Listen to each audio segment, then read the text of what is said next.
નમસ્કાર વિદ્યાર્થી મિત્રો, તમારું ખૂબ ખૂબ સ્વાગત છે મારી આ ચેનલ સ્ટડી વિથ નેન્સીમાં। જો હજી સુધી તમે મારી આ ચેનલને સબસ્ક્રાઇબ ન કરી હોય તો જલ્દીથી સબસ્ક્રાઇબ કરજો। આજે આપણે પ્રકરણ નંબર 3 માહિતીનું નિયમન સ્વાધ્યાય 3.3 નો પ્રશ્ન નંબર 1 અને પ્રશ્ન નંબર 2 જોઈશું। તો જોવો, સૌની પહેલા આપણે પ્રશ્ન નંબર 1 જોઈએ। તો પ્રશ્ન નંબર 1 આપેલો છે કે લંબ આલેખ આકૃતિ 3.3 નો ઉપયોગ કરીને નીચેના પ્રશ્નોના જવાબ આપો। કાંઈ આપણને જો લંબ આલેખ આકૃતિ આપેલી છે તો આ આકૃતિનું માંથી જોઈને આપણે પ્રશ્નોના જવાબ આપવાના છે। આ જે આલેખ છે, આલેખ આપેલો છે, કેવો આલેખ છે? લંબ આલેખ છે। અને કેવો કહેવાય? લંબ આલેખ કહેવાય। એના ઉપરથી આપણે પ્રશ્નના જવાબ આપવાના છે। તો જુઓ, એમાંથી પહેલો પ્રશ્ન જોઈએ તો એ આપેલું છે કે કયું પાલતુ પ્રાણી સૌથી વધુ લોકપ્રિય છે?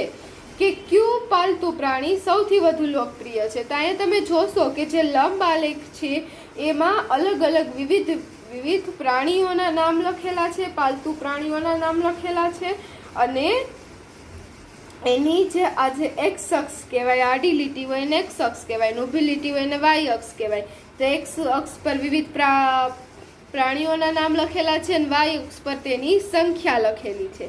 તો હવે આપણે એના ઉપરથી કહેવાનું છે કે સૌથી કયું પ્રાણી, પાલતુ પ્રાણી સૌથી વધુ લોકપ્રિય છે?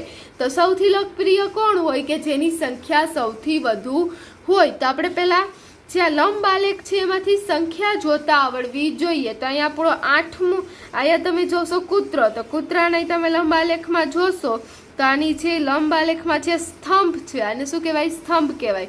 તો આ સ્તંભ તમે જોશો ક્યાં આવશે? 8ની લીટીમાં આવશે। એટલે આમાં કેટલી થશે? આની સંખ્યા, કૂતરાની સંખ્યા 8 થશે। એવી જ રીતે બિલાડીની, તો તમે સ્તંભ આલેખમાં જોશો ક્યાં આવે છે? સ્તંભ 10 એટલે અહીંયા શું આવશે? બિલાડીની સંખ્યા 10। હવે સસલું, તો સસલું તમે જોશો ક્યાં આવે? 2 આવશે। હવે તમે જોશો બકરી, તો બકરી તમે જોશો 4ની લાઈન અને 6ની લાઈન, બંનેની લાઈનની વચ્ચે છે। તો 4 અને 6ની વચ્ચે શું આવે? 5 એટલે અહીંયા કેટલા થશે? બકરી 5 થશે। અને અન્ય એટલે આ બધા જ પ્રાણી સિવાયના બીજા પ્રાણી, બીજા બધા જે વૈધા એ પ્રાણી, તો અન્ય ક્યાં આવશે? તો અહીં તમે જોશો 2ની અને 4ની વચ્ચે, તો 2 અને 4ની વચ્ચે શું આવે? 3। એટલે આવી રીતે આપણે વિવિધ પ્રાણીઓની સંખ્યા મળી ગઈ। હવે આપણે જવાબ લખીએ કે કયું પાલતુ પ્રાણી સૌથી વધુ લોકપ્રિય છે? સૌથી વધુ લોકપ્રિય કયું પ્રાણી છે? તો જેની સંખ્યા સૌથી વધુ હોય એ શું થાય? સૌથી વધુ લોકપ્રિય થાય। તો સૌથી વધુ સંખ્યા કોની છે? બિલાડીની। એટલે આપણે લખશું કે કયું પાલતુ પ્રાણી? તો બિલાડીની, અથવા તો બિલાડી એ સૌથી વધુ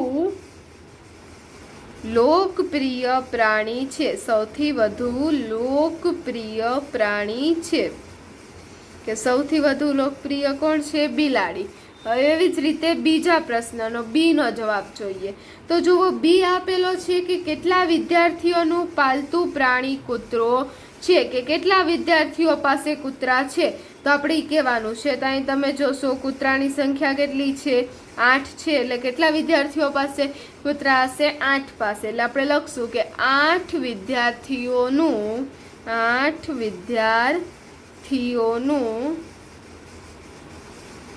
પાલતુ પ્રાણી કૂતરો છે। ત્યાં જોવો, આપણા બી નો જવાબ આવ્યો। હવે આપણે પ્રશ્ન નંબર 2 જોઈશું। તો હવે જુઓ, પ્રશ્ન નંબર 2 આપેલો છે કે આપેલ લંબ આલેખનો અભ્યાસ કરો કે જે પુસ્તક ભંડારમાં સતત 5 વર્ષ દરમિયાન વેચાયેલ પુસ્તકની સંખ્યા દર્શાવે છે। નીચેના પ્રશ્નના જવાબ આપો। કે અહીંયા આપણને શું આપેલો છે? લંબ આલેખ આપેલો છે। અહીંયા પણ આ પણ કેવો છે? લંબ આલેખ જ છે।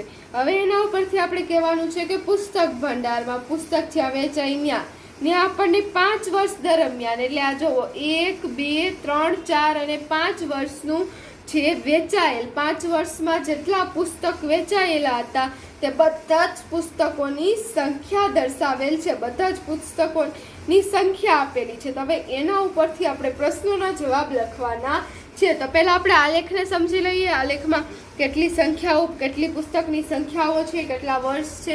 તો અહીં તમે જોશો 5 વર્ષનો આલેખ આપેલો છે. 1989, 1990, 1991, 1992 અને 1993 કે આ સ્તંભ દર્શાવે છે કે 1989માં કેટલી પુસ્તક વેચી, 1990માં કેટલી વેચી, 1991માં, 1992માં, 1993માં કેટલી પુસ્તક વેચી. તો હવે તમે જોશો કે અહીં પ્રમાણ માપ આપેલું છે.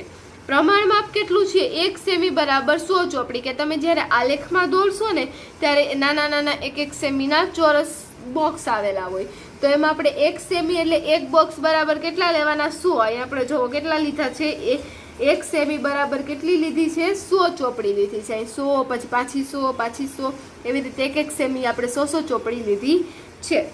હવે આપણે જોઈ લઈએ કે 1989માં, તો 1989માં કેટલી પુસ્તક વેચાણી.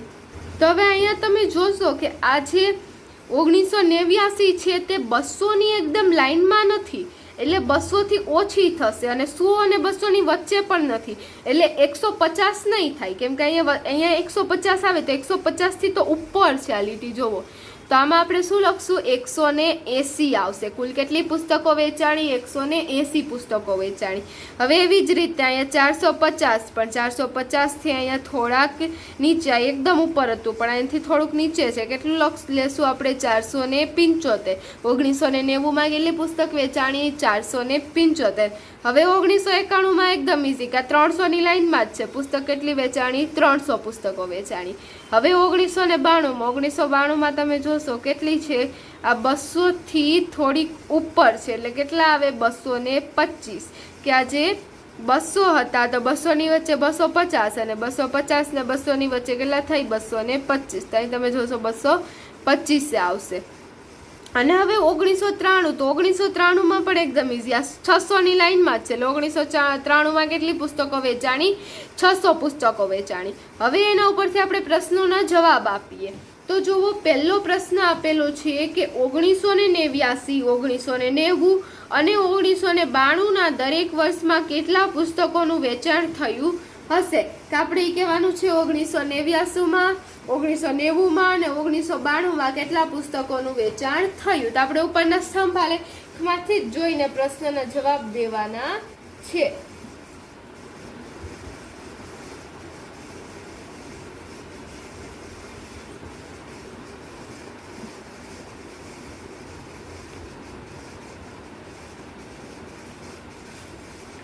તો અહીંયા તમે જોશો વર્ષ 1989, તો અહીંયા તમે 1989માં કેટલા પુસ્તક વેચાણા? 180 પુસ્તકો. એટલે કે લખીએ કે વર્ષ 1989માં 180 પુસ્તકો.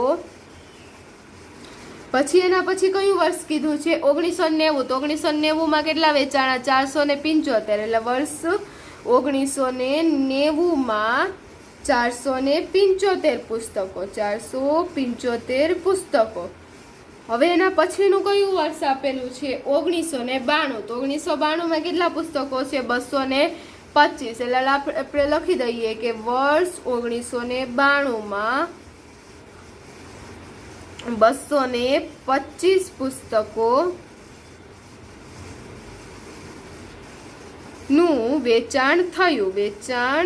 તો આપણે ઉપરથી જોઈને જ લખવાનું છે કે ક્યારે કેટલું વેચાણ થયું છે. તો 1989માં 180, અને 90માં 475, 92માં 225. હવે બીજો પ્રશ્ન જોઈએ. તો બીજો પ્રશ્ન આપેલો છે કે કયા વર્ષમાં 475 પુસ્તકો વેચવામાં આવ્યા, કયા વર્ષમાં 225 પુસ્તકો વેચવામાં આવ્યા. તો આમાં પણ એકદમ ઇઝી છે, ઉપરથી જોઈને જ કહેવાનું છે કે કયા વર્ષમાં કેટલા પુસ્તકો વેચવામાં આવ્યા. તો એમાં પેલું છે વર્ષ 475. વર્ષમાં કયા વર્ષમાં 475? તો 475 ક્યાં છે જુઓ? 1990માં. એટલે આપણે લખશું કયા વર્ષમાં? તો વર્ષ 1990માં. 1990માં 475 પુસ્તકો વેચવામાં આવ્યા. અને હવે આપણને બીજું પૂછેલું છે કે કયા વર્ષમાં 225? તો 225 ક્યારે વેચવામાં આવ્યા? 1992. અને 475 અને 1992માં કેટલા વેચવામાં આવ્યા? 225 પુસ્તકો વેચવામાં આવ્યા। તો આ જોવો આપણા બીજા દાખલાનો જવાબ આવ્યો। હવે ત્રીજો પ્રશ્ન જોઈએ। તો હવે પૂછેલું છે કે કયા વર્ષમાં, ત્રીજા પ્રશ્નમાં હવે જોવો ત્રીજો પ્રશ્ન જોઈએ કે કયા વર્ષમાં 250 કરતાં ઓછા પુસ્તકો વેચવામાં આવ્યા છે, કે કયા વર્ષમાં 250 કરતાં પણ ઓછા પુસ્તકો છે। તો અહીં તમે જોશો કે 250 કરતાં ઓછા પુસ્તકો, તો અહીંયા 600 છે એટલે 250 કરતાં વધારે થાય, આ 225 એટલે આ 250 કરતાં ઓછા એક વર્ષ, પછી આ 300 તો 250 કરતાં વધારે થાય, 475 પણ વધારે થાય, 180 એ ઓછા થશે। એટલે કયા બે વર્ષ થશે? 1989 ને 1992। એટલે આપણે લખીએ કે વર્ષ 1989 અને 1992માં 250 કરતાં ઓછા પુસ્તકો વેચવામાં આવ્યા। 250 કરતાં ઓછા પુસ્તકો વેચવામાં આવ્યા। તો જુઓ આપણા ત્રીજા દાખલાનો જવાબ આવ્યો। અને હવે આપણે પ્રશ્ન નંબર 4 જોઈએ। હવે જુઓ ચોથો પ્રશ્ન આપેલો છે કે 1989માં વેચાયેલ પુસ્તકની સંખ્યાનો અંદાજ કેવી રીતે કાઢી શકાય તે સમજાવી શકશો? કે આપણે જે 1989માં આપણે જે પુસ્તકોનો અંદાજ કાઢ્યો હતો, જે આપણે કીધું કે 180 પુસ્તક થશે, આલેખમાં જોઈએ કે આપણે કીધું હતું કે અહીંયા 180 પુસ્તકો થશે, 1989માં 180 પુસ્તકો થશે। તો આપણે કેના આધારે કીધું હતું એ આપણે કહેવાનું છે। તો જોઈએ કે આપણે અહીંયા જો 200 થી ક્યાં છે? નીચે છે। 200 થી આ જે લાઈન છે એ થોડીક સ્તંભ છે તે નીચે છે, એટલે આપણે એને 180 કીધા હતા। તો બસ એ જ લખવાનું છે કે હવે અહીંયા આપણે લખશું કે વર્ષ 1989માં વેચાયેલ પુસ્તકોની સંખ્યા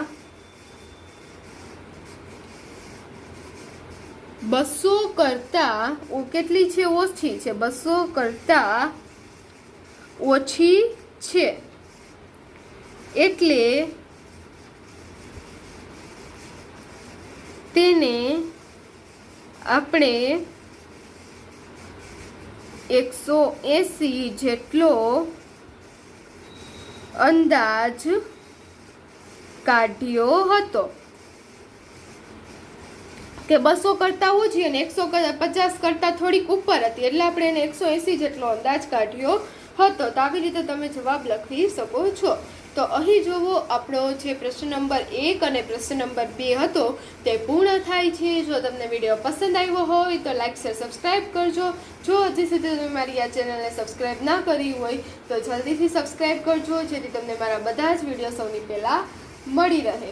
અને જો તમને વિડીયો પસંદ આવ્યો હોય તો તમારા ફ્રેન્ડ્સને પણ શેર કરજો, અને કોઈ તમને પ્રશ્ન હોય તો કમેન્ટ પણ જરૂરથી લખજો। Thanks for watching.